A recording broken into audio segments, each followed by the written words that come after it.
How's it going, guys? Series here. Today I'm going to be farming simulacrums. From the new changes in Path of Exile, you can now farm simulacrums with 150 splinters. I'm going to be doing that 35 times, and I will be sorting all the loot in my currency tab right here. Please ignore these. In the delirium tab, and finally I have a quad tab here for the items that we drop. Now, of course, as you know, delirium simulacrums in specific is not affected by any point you take on this atlas. It's a thing of its own, and of course it has three tiers. Now, initially we will be doing, of course, tier 3 because this is the one that's most profitable. As you can see right here, the area will be of higher level, the monsters will be of higher level, and everything will be better in terms of loot. However, of course, this is quite difficult if you do not have a strong build that can clear monsters fast. You might find it difficult to do these simulacrums. Now, of course, simulacrums has its own pool of loot. The things that we will be looking for are megalomaniac diamonds, of course, because some of those, depending on the notables that they have, will be very expensive. However, this is very rare to drop one with 3 mods. It has about 6% chance to drop with 2 mods. This amulet right here isn't expensive. The melting maelstrom has received a lot of nerfs lately, so it's not worth it. The uniques right here aren't worth it as well. Now let's just see this reliquary key. Let me see how expensive it is. Well, it is quite expensive. This costs around 300 exalts. This is nice. So of course it has a less than 1% drop chance, so I don't think we'll be dropping a lot of those anyway. Now, of course, the loot that we'll be receiving will be in form of raw currency, sometimes divine orbs, maybe some maybe some skill gems that are level 20, maybe some spirit gems that are level 20, though they're worth quite a bit. And finally, we'll be receiving a lot of distilled emotions, so we'll be looting all of that and calculating everything. Now, in terms of investment, I paid 14 divines for my total 35 runs of simulacrums. Of course, we'll be seeing how much we'll be getting back from that, and in the end I will be averaging out the time that it took me to run these simulacrums versus the loot that I got to get an estimation of how much divine per hour the strategy is worth.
And we are done. It took us about 8 hours to complete those runs. Now let's talk loot. In terms of currency, the most noticeable drops would have been the 5 raw divine orbs, 2 annulment orbs, 4 perfect jewelers, 1 perfect exalted orb, and 1 perfect chaos orbs, in addition to a few greater chaos orbs. Now, in terms of the orb of chance, I did not drop 22. I think I averaged on maybe 3 drops, but what I did is that I took all the uniques that dropped from the simulacrums and vendored them for a total of 22 chance orbs, and those are worth quite a bit. I think those are worth maybe 517 exalted orbs just for the chance orbs. Let's have a look. Let's say chance orbs, and I have 22. Yes, as you can see, those are worth quite a bit. Now, in terms of Other currencies, we've dropped 4 perfect regals, a few greater regals, some perfect and perfect augs and perfect transmutes, and a bit of other bubblegum currency. Now I have averaged the stab right here. Please ignore everything I have down here. This is from the older farm. I've averaged everything here to a total of 2,433 exalts. This would be around 8.4 divines. Now, of course, I did not add the 5 raw divines to the calculations, and if we add the 5 divines, we'll be at 13.4 divs from this currency tab right here. So, if you take into consideration the investment, which was 14 divines, we are almost breaking even. Now, let's move on to the emotion tab. As you can see, we have a ton of different emotions. We have a lot of everything. The rarer ones being the isolation, of course, but we did drop 5 of those.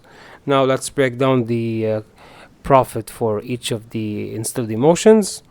We have 176 exalted orbs of value in ire, 436 in guilt, 614 in greed, 1,150 in paranoias, 43 in envies, 74 in disgust, 83 in despair, 182 in fear, 688 in suffering, and 600 in isolation. Now all that will be rounded to 4,073 exalted orbs, or 14.1 divine orbs. Now clearly, as you can see, we are in the green. We have made more than we invested, almost double. And the last thing remaining is this tab right here. Now I don't have much. I didn't loot a lot. We have here a couple of rares and a couple of magic items, which I will not be including in the pricing because those are very RNG, and some of them remain to be crafted. Some of them are good, some of them are mid. Let's just not include them. I do have also some tablets and some waystones, some unique tablets. Nothing too much to mention. However, we did drop one grand project, and this one right here with a 17 roll is worth, let's turn it out to exalts. This is worth about 110 exalts, which is nice. We did drop 3 unique items. Those are worth about 5 exalts each, which I will be corrupting for additional socket, and this and these boosts right here are worth around 60 exalts. We did drop some white bases. Now the benefit of doing the final tier of Simulacrum, the bases that drop are level 82 and higher. This is why this bow right here of level 82 is worth quite a bit of currency. And of course, I did drop the Swan right here with +5 to all chaos. This is worth some exalts as well, around 50. Now in terms of the uniques that drop some simulacrums, I didn't keep anything. I just chanced everything because nothing is really worth it. We did drop maybe 2 of these quarter staffs. We did drop 2 mana flasks. This one is pretty much worthless. However, this one with a almost good roll, this one is worth maybe around 20 exalts. Yeah, there we go, about 20 exalts. Now in terms of and of course I did drop 3 Twilight Reliquary keys. Those aren't worth a lot, maybe 7 exalt each. So if we average out the bases, the few uniques, this tablet right here, the keys and the swan, we'll be looking maybe around 1.5 divines. Of course these are not included, neither are the waystones and the tablets or unique tablets. Now I did drop this good jewel right here, which I will be desecrating to see what I will get. I think if we get the energy shield, this one will be big. However, I am not also including this in the price because everything right here is RNG, of course. And finally, we did drop 3 Megalomaniac diamond jewels, and one of them does have 3 modifiers on it. However, none of them are good, as you can see right here. The allocates Titanic is bad, the Secret of the Orb are bad, and the Chakra Breathing is also like bad. I don't even know if these will sell. And this one right here as well, back in action is bad, and necrotic charge is also bad. Now the one that's good is this one right here. If we put martial artistry, we are looking at around 10 divines, and if we allocate momentum, we are also looking at around 10 divines. A duel with both of them does not exist. Also, the synergy between both of them isn't quite good. This one has quarterstaffs, and this one is relative to armor, and as far as I know, monks do not use armor. So I think this is like 10 divines to 11 divines. So if we add that to our profit, we'll be looking at a final number of 13.4 divines from the currency tab plus 14.1 divines from the distilled emotion tab, about 1.5 divines of everything we have laying around here, excluding a lot of stuff, of course. This will give us 29 divines, and if we add 11 divines for this megalomaniac diamond, we'll be looking at 40 divines. So 40 divines, of course, everything here is RNG, but if you do simulacrums a lot, you're bound to drop some of these jewels, and of course maybe some of them might be good. Now in terms of profit per hour, we did around 35 of those. Each of those was 10 minutes long. This is 350 minutes divided by 60. This is roughly 6 hours. So if we take 40 divines and divide it by 6, we're looking at around 6 to 6.5 divines per hour. Now of course maybe you need to test that out yourself. You might have better RNG and drop more jewels with better notables, of course, and you might even drop more raw divine orbs or perfect exalted or perfect chaos orbs. But I believe a 35 sample size is good enough to provide you with at least how much currency you'll be dropping and how much distilled emotions you'll be dropping. Everything right here I don't think enters in the calculations. Now what I'm going to do is I'm going to activate I'm going to corrupt these two right here for a chance for an additional socket.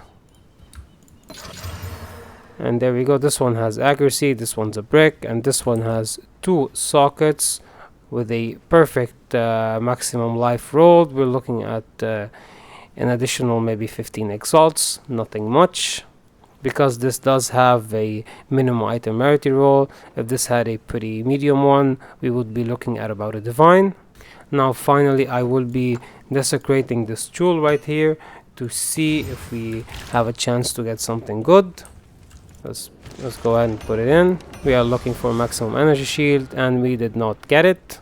I believe maybe the triggered spell damage might be good. None of those are good. Let's take the spell damage. Now let's give that a price check. Of course this is not 15 divines. Let's see what they have on trade. This is pretty much more accurate for 4 divines. This of course isn't accurate.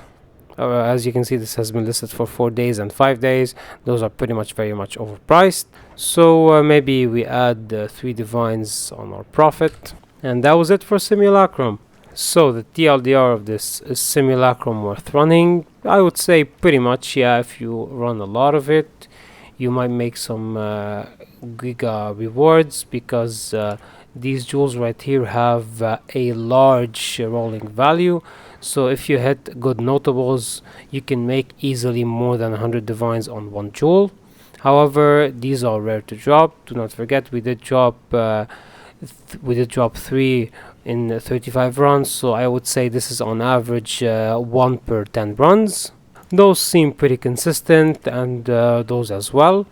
You can expect to have maybe a good return. However, do not forget Simulacrum is one of the hardest content in the game right now, especially in the last few waves. You have mobs that cannot be stunned, mobs that cannot that cannot be inflicted with elemental ailments. You have mobs that have a lot of life, and especially the bosses which can one-shot you. But in other terms, it's really easy to access and it's not that expensive in terms of the splinter price. Well, that was my Simulacrum video. I hope you enjoyed it. I hope you found it helpful. If you have any questions, leave them in the comment. And as always, like if you like, subscribe if you want, and thank you for watching.